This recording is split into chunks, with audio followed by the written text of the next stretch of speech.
Market volatility continued for investors in July as the Eurozone sovereign debt crisis intensified and the risk of contagion spread to the larger countries. As a result, equities, particularly European equities, fell in the first few weeks of the month. The flight to quality was most evident in the Eurozone government bond market, where investors favoured German government bonds over all others. However, it was the rise of Italian and Spanish government bond yields that raised most concern.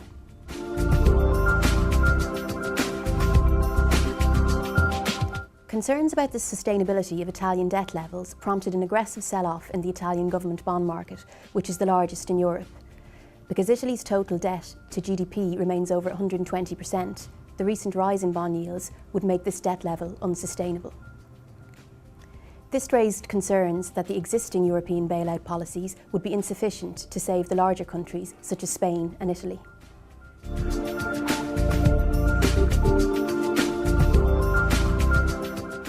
This high level of market stress prompted the Eurozone leaders to meet to find a solution to the crisis, whereby they agreed another bailout package for Greece and additional support for Ireland and Portugal. The new package was worth €109 billion to Greece, of which €37 billion will come from some form of debt swap or rollover from the private sector. Also, the rate of interest charged to Portugal and Ireland was lowered by between 1% to 2%. The EFSF fund also received new powers to help countries not already receiving bailouts, such as precautionary lines of credit and the ability to recapitalise struggling banks. The fund will also be allowed to purchase bonds in secondary markets in exceptional circumstances, once it has been approved by the ECB.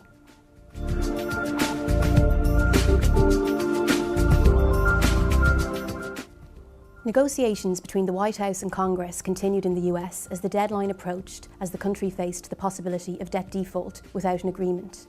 Rating agencies continued to pressure politicians by threatening to downgrade the US credit rating unless an agreement could be reached.